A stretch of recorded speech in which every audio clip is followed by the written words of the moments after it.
Today, we're going to discuss the most powerful group behind what you eat. And you might even think that they're like the top brands that you see in the grocery store, but they're not the real big players. There are actually four companies that control 90% of the grain trade. And I'm talking about products made from corn, soy, wheat, sugar, rice.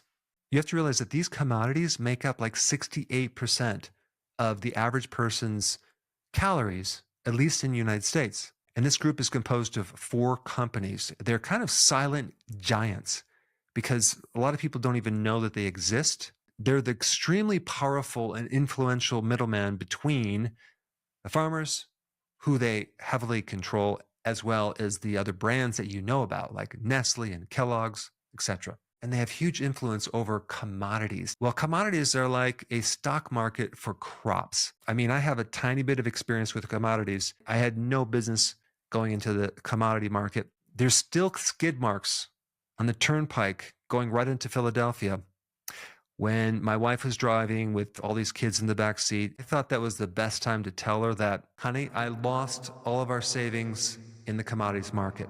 Well, she slammed on the brakes, and there was a little island of land right next to this major freeway that she pulled off of. She gets out of the car, she walks up and down this little piece of land. Let's just say she was extremely upset and she had to let out some steam, and rightfully so. And the whole thing is very confusing. But these four companies have a huge influence on what those prices are set at. And they got themselves into a really good situation because $700 billion a year are spent on subsidies for commodities like corn, wheat, soybean.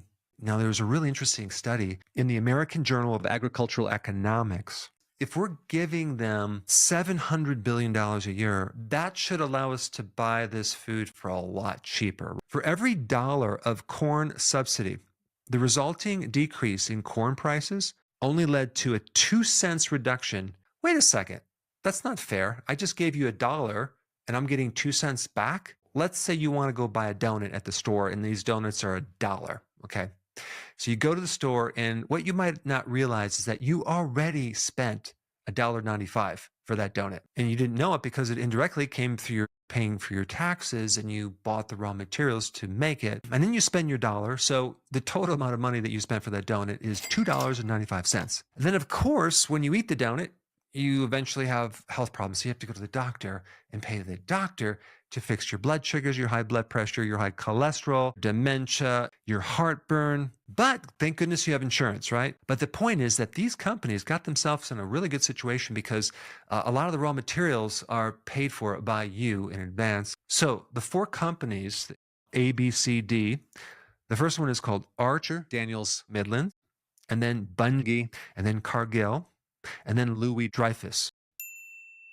Those are the four companies that pretty much own the grain trade. They're the companies that supply 68% of your calories. And what's really wild is the junk food brands also own a lot of the organic and natural brands as well as pet food and the vitamin and supplement companies as well. Now, what's even more bizarre, if we kind of just lump together the three main ingredients in 99% of all junk food, we have starches, we have sugars, we have seed oils, right? And we know the sugars are there to sweeten something, and they're highly addictive, and they will keep you craving for more sweets the more you eat them, right?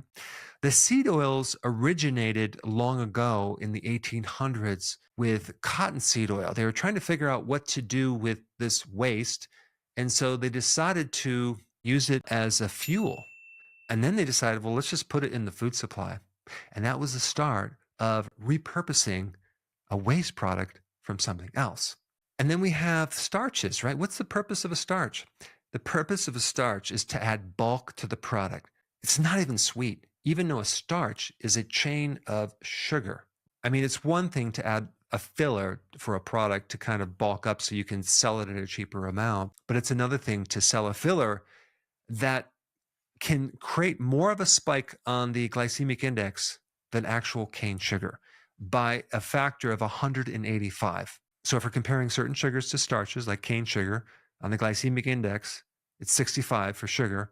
But then for maltodextrin, for example, that can go all the way up to 185. So think about what that's doing to your health. This so-called benign filler is creating major problems, and it's in so many foods. I started looking through ultra processed foods to see how much of this starch was present. And I got numbers from anywhere between 35 to 60% of the calories were these starches. This video is really about increasing the awareness of who's really controlling the food supply. And so this entire system of subsidizing certain crops started during the Depression. They should have stopped it right there, but they kept going. And now we have a system that really does not benefit you because you're buying certain ingredients at the expense of your own health, with other companies majorly benefiting from your tax dollars. So it might sound like there's nothing you can do, but there is something you can do. The market follows the demand, okay? That means the market follows what you buy. If you keep buying these products, this system will stay in existence forever. If you stop buying these products, you basically decrease the demand and the market will go in another direction. And so what I'm really trying to communicate is that you need to go on a low carb ketogenic diet, not just for your own health, but to influence this system, which I think is extremely corrupted. If you want to know exactly where to start, you can start by watching this video right here. Check it out.